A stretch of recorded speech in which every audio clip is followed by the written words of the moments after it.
तुमने कभी नोटिस किया है कि लाइफ में सब कुछ अच्छा चल रहा होता है और अचानक से एक ऐसा फेज आता है जहां पे लगता है कि अब क्विट कर देना चाहिए, अब मेरे से नहीं हो पाएगा, या फिर हम अपने आप को बहुत नीचा दिखाते हैं, खुद की ही नजरों में बहुत ज्यादा यूजलेस फील करते हैं।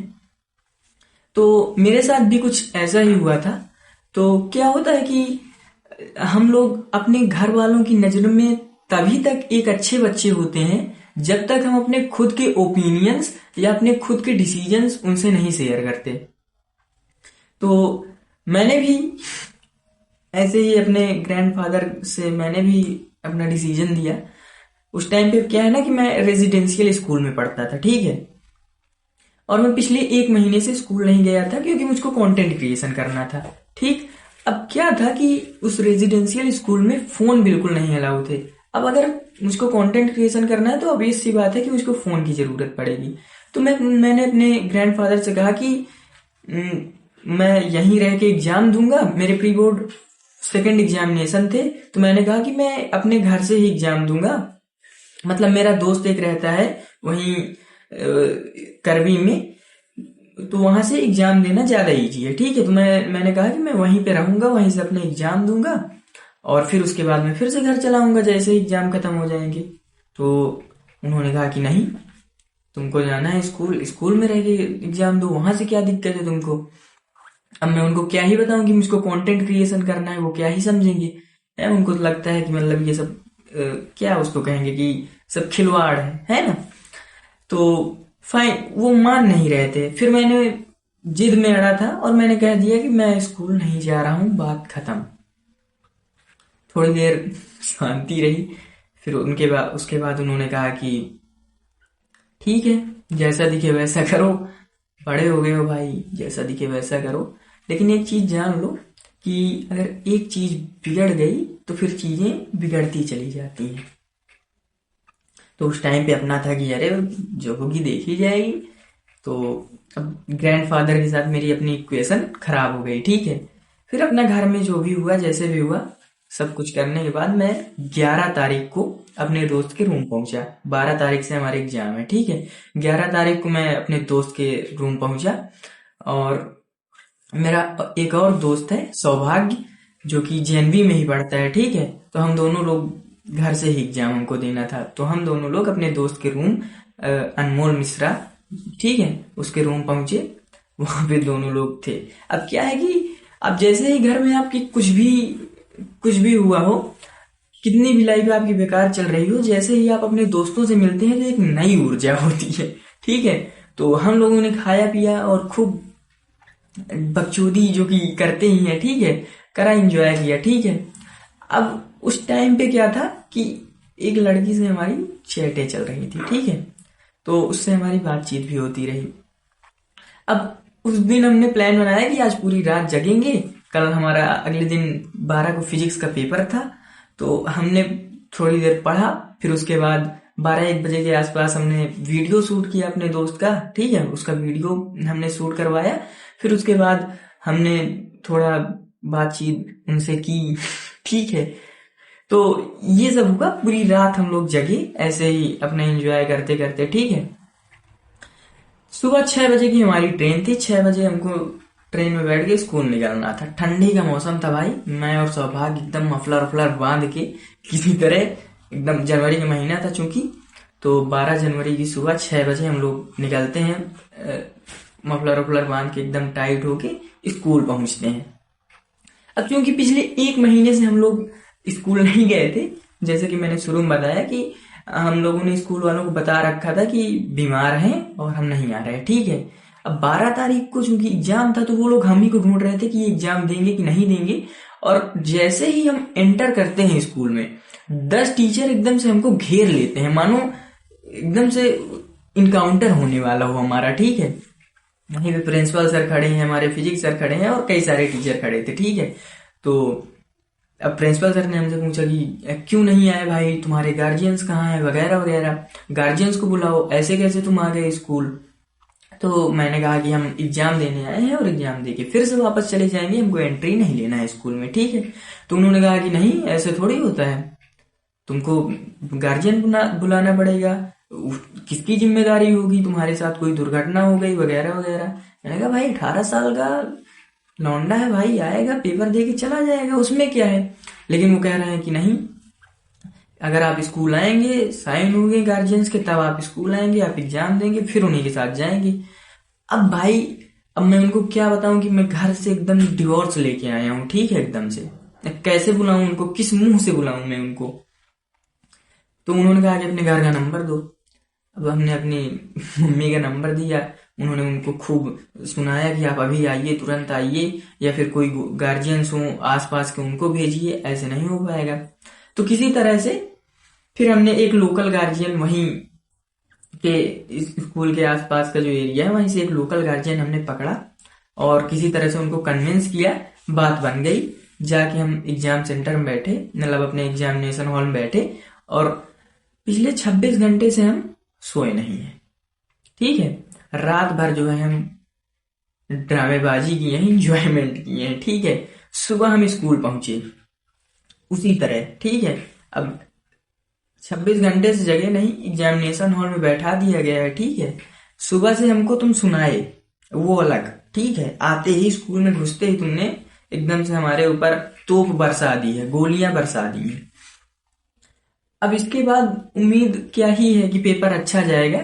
फिर भी हमने किसी तरह पेपर दिया, और अगले 11 से लेके 20 तक हमारे पेपर थे।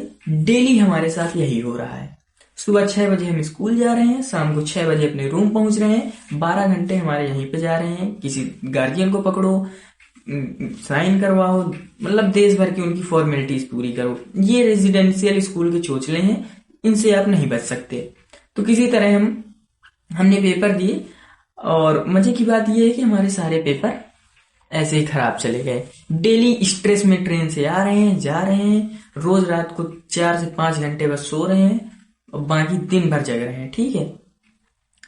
अब क्या हुआ कि 20 तारीख आई, और भाई लिटरली मैं बता रहा हूं, 20 तारीख इतना भारी दिन था मेरे लिए जिसकी कोई लिमिट नहीं है।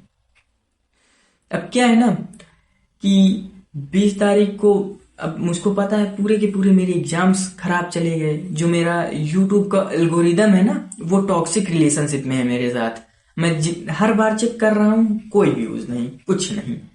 जिससे मेरी बात चल रही थी उस टाइम पे, उससे मैं थोड़ा अटैच्ड हो गया था, और उससे बात बंद हो गई, वो अलग, ठीक है। पेपर खराब हुए, वो अलग। यूट्यूब का जो व्यूज, जिसके लिए मैंने घर में रहने का डिसीजन लिया था, वो भी, उसमें भी कोई रिजल्ट नहीं आ रहा, वो अलग। अब इतना सब होने के बाद मैंने 20 तारीख को जो लास्ट एग्जाम दिया, उसके बाद मैं आ गया अपने घर, ठीक है।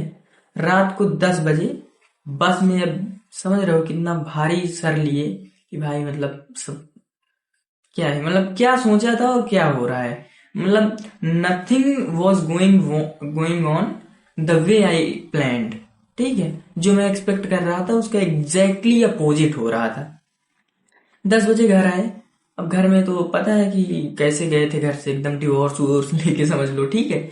घर पहुंचे एकदम भारी भारी मन लिए, ठीक है।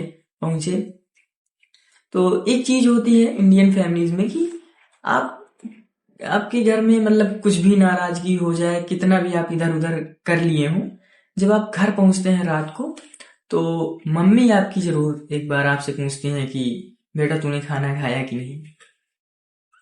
तो मैंने कहा कि नहीं खाया अभी। फिर उन्होंने मुझको खाना दिया, ठीक है। खाना वाना खाया, और खाना वाना खाने के बाद सीधे मैंने अपना सामान पटका अपने रूम में। अब अपने रूम में मैं अकेले बैठा हूं। अब इतना सब होने के बाद तुम दुनिया की नजर में कितना भी कॉन्फिडेंट बनते फिरो कि सब ठीक है, आई एम फाइन, लेकिन जब अपने रूम में तुम अकेले बैठते हो, अपनी चेयर में, अपने बेड पे, तब तब तुमको रियलाइज होता है कि तुम ना अपने सबसे लोवेस्ट फेज में होते हो, सबसे लोवेस्ट इनसिक्योरिटी में होते हो। तब तुमको लगता है कि यार मेरा कुछ हो पाएगा कि नहीं हो पाएगा, मैंने जो डिसीजन लिया कहीं वो गलत तो नहीं है। तुमको अपने ऊपर डाउट होने लगता है, लगने लगता है कि यार मैं यूजलेस हूं, मतलब सबका हो रहा है, मेरा ही नहीं हो रहा है ना। जो सोचा था एकदम उसका अपोजिट हो रहा है। अब इसके बाद क्या ही है, सब सब सब बर्बाद हो गया ना, कि मतलब एग्जाम्स तुम्हारे पूरे खराब चले गए, जिससे तुम अटैचमेंट हो गया था उससे भी बात खत्म है। तुम्हारा यूट्यूब, उसमें कंटेंट क्रिएट कर रहे हो, उसमें भी व्यूज नहीं आ रहे। अब अभी तक तो दोस्त थे तुम्हारे, उनके साथ तुम इधर उधर करते थे, उनका भी यही हाल है। ठीक है, उनको छोड़ के अब घर आ गए हो, घर में एकदम अकेले हो अपने रूम में।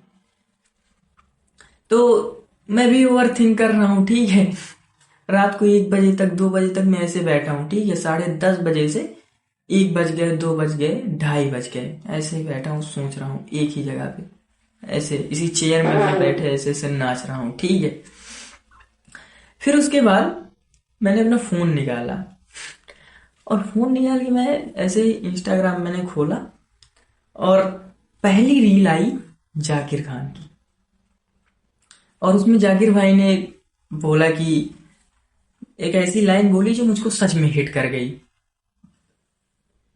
कि जब आपके पास हारने के लिए कुछ नहीं होता, तब आपके पास जीतने के लिए पूरी दुनिया होती है।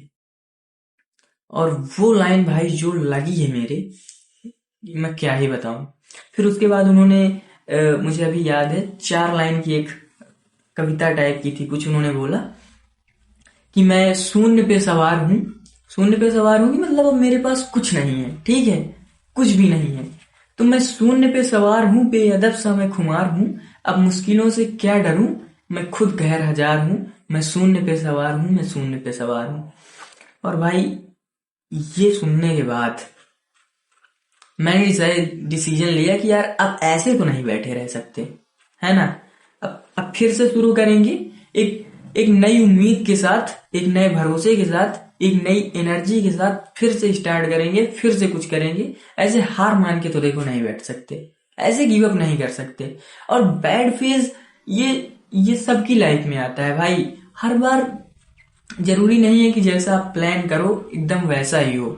मतलब वो है ना कि अ, किसी की तो लाइन है कि जरूरी नहीं है कि हर पत्थर से आम टूटे, कुछ कोशिशें तैयारी के लिए भी होती हैं।